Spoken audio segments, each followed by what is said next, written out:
Early memories, part 2. We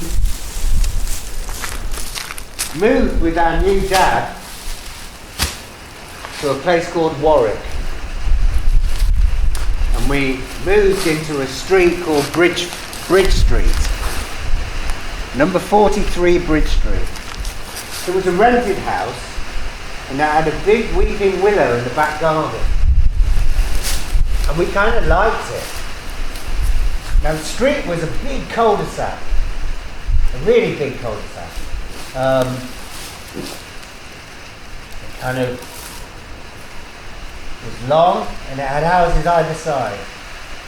We lived down the bottom end. And our next door neighbour was an only child called Anthony Brown.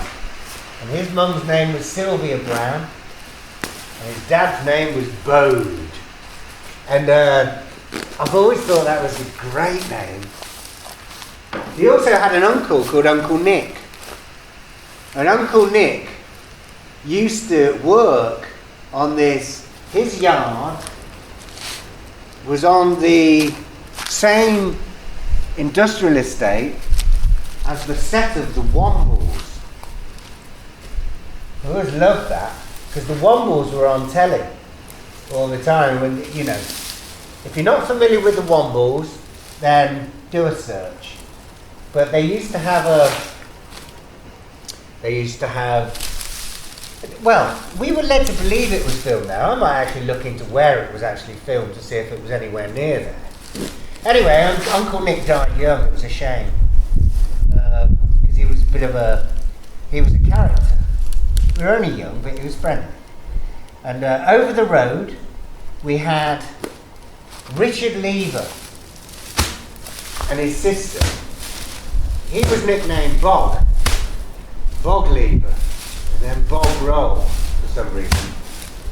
His mum's name was Alice, but she was called Sheila for some reason.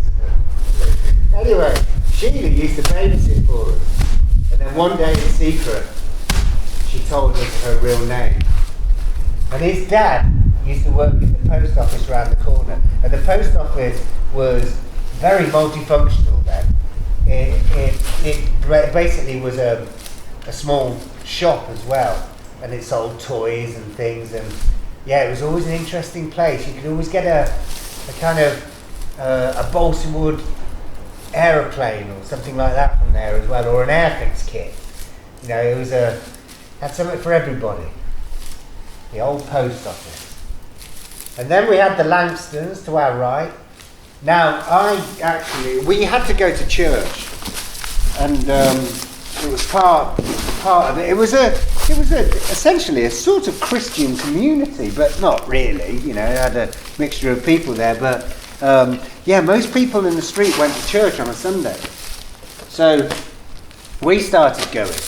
And one day, while I was waiting, we were waiting outside for parents to be ready to take us. We were sort of dressed in our Sunday best, and for some reason I decided I was going to throw some stones. So I was picking up stones and I was throwing them towards the back. Basically, our house backed onto a big bank that went up to the canal, and so I was trying to sort of throw stones up to the canal, but I wasn't a very good thrower anyway. And I was throwing stones and I heard this big smash, and it was awful. I basically didn't tell anyone. I just heard it and really wished it hadn't happened. We went to church, and I was in church and I was trying to block it out of my mind, but it kept on coming back. And then I tried to kid myself that it actually hadn't happened at all, but it was like a dream, but I kind of knew it had. But, you know, an hour or so had passed and I still wasn't in trouble, so maybe it was all right. Anyway, when we got back from church, the Langstons, whose house was next to where we were and I was throwing stones, was up in arms. Basically, their living room window had been smashed in. And it was a big old window. And so they went round asking if anyone knew anything, and then they came to my little guilty face. And, I didn't have to say anything, they knew.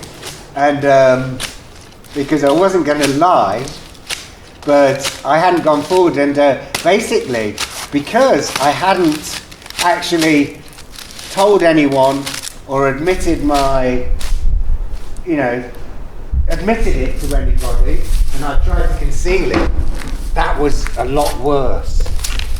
As well as the crime, which could be fixed, but there was also the reputation now that I'm a naughty boy.